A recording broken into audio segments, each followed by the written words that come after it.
16 қараша 2006 жылы жазылыпты. Ұлы адам ол мұғалім, қоятын сансыз сұрағын, Альбин апай, мен сізге жүректен өлең құрадым. Өнерге мені баптаған, ешқашан тыным таппаған, қайда жүрсем ұстазым өзіңізбен мақтанам.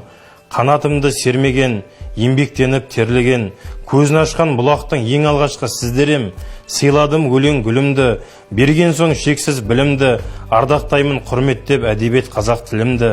Ұшқаннан соң қияңа, ұстаз болып елгені, шексіз сізге алғысым Мұхтарқызы Альбина деген мекен. Ал бүгінгі бағдарламаны пайдаланып, өзімнің оқушым, дарынды тұлғам, жарық жұлдызыма қыран бүркіт біздің туда бейнеленген қырандай биік болсын деген ниетпен осы қырандай бүркітті бергім келіп отыр.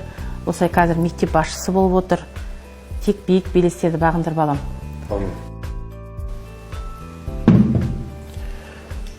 Ұстазым Альбина Мұхтарқызының сыйлаған қыран құсы менің жұмыс кабинетіме тұруға әбден лайық. Көз алдымда тұрып, осындай қырандай алғыр болуға мені шабыттандыра түседі деп ойлаймын. Біздер келіп отырған ғимарат бұл Жұрын ауылы Құдайберген Жұбанов атындағы жалпы білім беретін орта мектебі. Бұл мектепте енді мектеп басшылығы, мектеп директоры қызметіне тағайындалғаныма биылғы жылы 2 жыл болды. Жалпы енді бұл мектептің іргетасы 1984 жылы қаланған.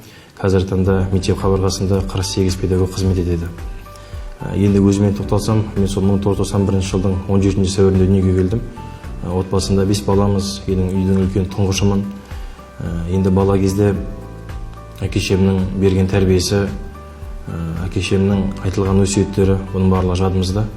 Енді болар бала жасынан дейді, мен ойлаймын, осы әкешемнің атқан үміті, оның барлығы осы бала кезінен мен сезінген шығармын деп. Әкем сол ынтамды көріп, өзі жетелеп жүріп, аудандық орталық балалар және жасөспірім кітапханасына апарған болатын. Сол кезден бастап менде өзінің бір хоббиім болды. Бұл енді әкем жазып берген Балдырған журналы және ана тіл газеттерінің барлығын кез келген бір жақсы газет көретін болсам, соның қиындысының барлығын сол кішкентай бала кезімнен бастап өзім бір папкаға салып жинақтайтынмын.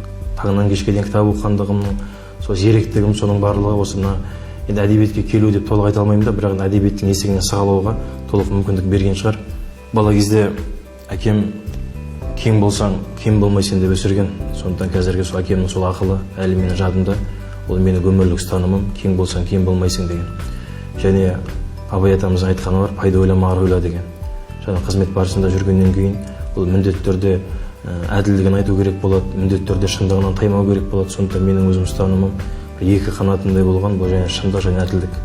Сондықтан Абайдың сол пайда ойлама, ар ойла деген сөзі менің әрбір қадамымда ойымда тұратын, жаңғырып тұратын ең мен үшін ең ұлы сөздер.